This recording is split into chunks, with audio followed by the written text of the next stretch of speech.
ਸਾਲ ਵਿੱਚ 12 ਮਹੀਨੇ ਹੁੰਦੇ ਹਨ। साल में 12 महीने होते हैं। साल विच 12 महीने होते हैं। साल में 12 महीने होते हैं। साल विच 12 महीने होते हैं। साल में 12 महीने होते हैं।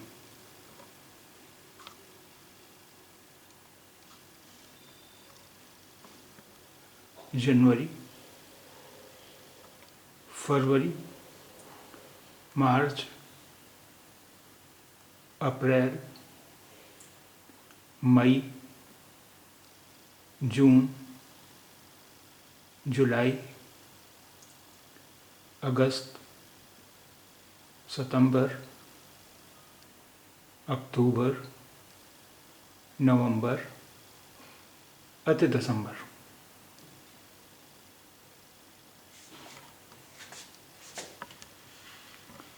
जनवरी साल ਦਾ ਪਹਿਲਾ ਮਹੀਨਾ ਹੈ। जनवरी साल ਦਾ ਪਹਿਲਾ ਮਹੀਨਾ ਹੈ। जनवरी साल ਦਾ ਪਹਿਲਾ ਮਹੀਨਾ ਹੈ। फरवरी ਦੂਜਾ ਹੈ ਅਤੇ ਦਸੰਬਰ ਆਖਰੀ। फरवरी ਦੂਜਾ ਹੈ ਅਤੇ ਦਸੰਬਰ ਆਖਰੀ। फरवरी ਦੂਜਾ ਹੈ ਅਤੇ ਦਸੰਬਰ ਆਖਰੀ। ਇਹ ਕਿਹੜਾ महीना है? ये कौन सा महीना है? ये केड़ा महीना है? ये कौन सा महीना है?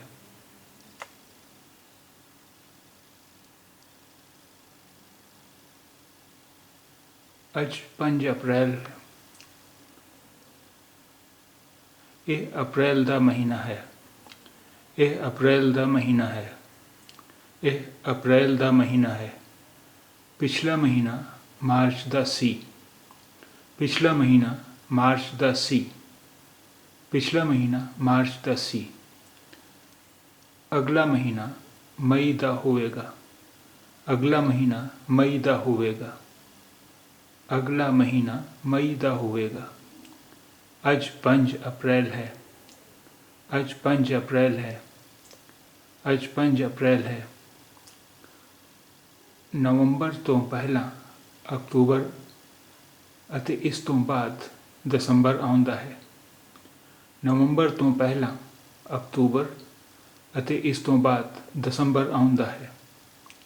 ਨਵੰਬਰ ਤੋਂ ਪਹਿਲਾਂ ਅਕਤੂਬਰ ਅਤੇ ਇਸ ਤੋਂ ਬਾਅਦ ਦਸੰਬਰ ਆਉਂਦਾ ਹੈ। ਮੇਰਾ ਜਨਮ 12 ਅਗਸਤ ਨੂੰ ਹੋਇਆ ਸੀ। ਮੇਰਾ ਜਨਮ 12 ਅਗਸਤ ਨੂੰ ਹੋਇਆ ਸੀ। ਮੇਰਾ ਜਨਮ 12 ਅਗਸਤ ਨੂੰ ਹੋਇਆ ਸੀ। अगस्त साल ਦਾ 8ਵਾਂ ਮਹੀਨਾ ਹੈ। अगस्त साल ਦਾ 8ਵਾਂ ਮਹੀਨਾ ਹੈ।